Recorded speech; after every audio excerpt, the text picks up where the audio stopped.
Bismillahirrahmanirrahim. Assalamu alaikum students. How are you all?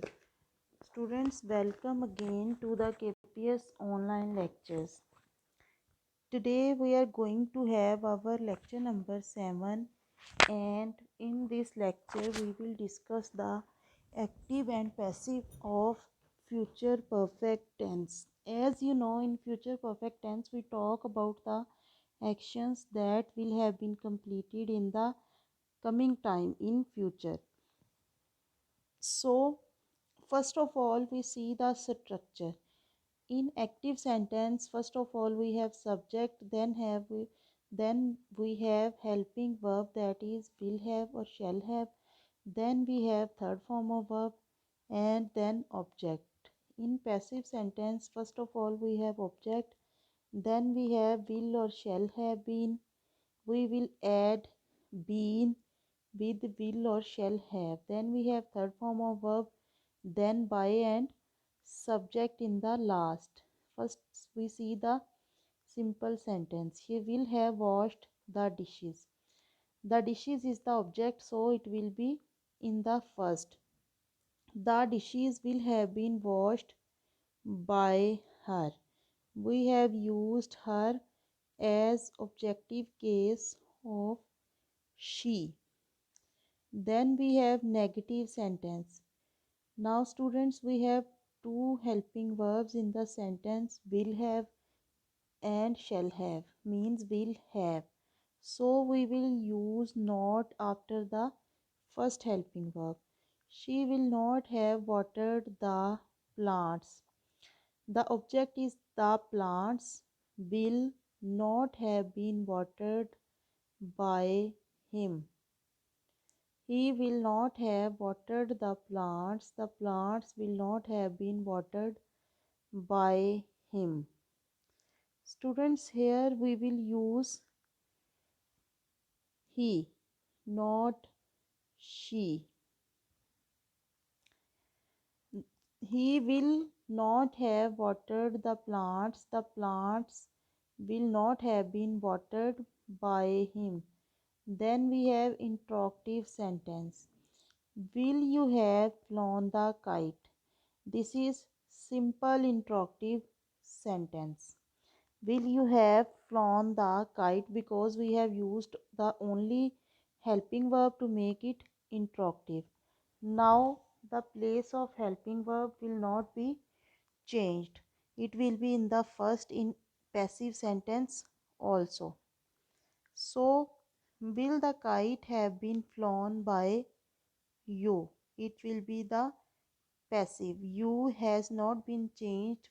Why? Because it is same in subjective and objective case. Now we have double interrogative sentence. How will you have solved the question? Now we have used the WH word, that is how, then will. So how and will be in the first in passive sentence also. How will the question? The question is object, have been solved by you. Then we have another double interrogative sentence with who, but this is somehow different because who also works as a subject. Who will have abused you. Now we will change who into objective case, that will be by whom. By whom will you have been abused? Who will have abused you? By whom will you have been abused? Now we have the sentence that is also double interrogative, but it is somehow different from other double interrogative sentences. As we know, in sentences like which, how many, how much, and sometime what, we have to use subject or object with these WH words. Now we have a sentence, how many glasses will you have washed? Now we have used glasses, that is the countable noun, so we have used how many with it. Now glasses have been used with the how many in the active sentence, so they will also be used with the word how many in the passive. We cannot change the place of it. Now they are the object. Glasses are object. So in passive it would be how many glasses will have been washed by you.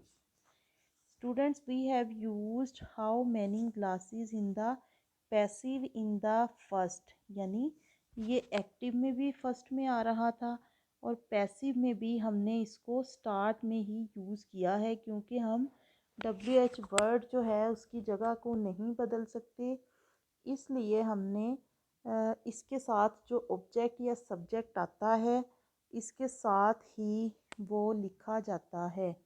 So students, in this sentence, in this tense, future perfect tense, we have discussed simple sentence, negative sentence, interrogative sentence, double interrogative, the sentence with who, and the sentence with the words that require subject or object, and how to make their passive. So students, now you will read some sentences, you will make some sentences, and you will practice them to make it passive. So try to make sentences as many as you can.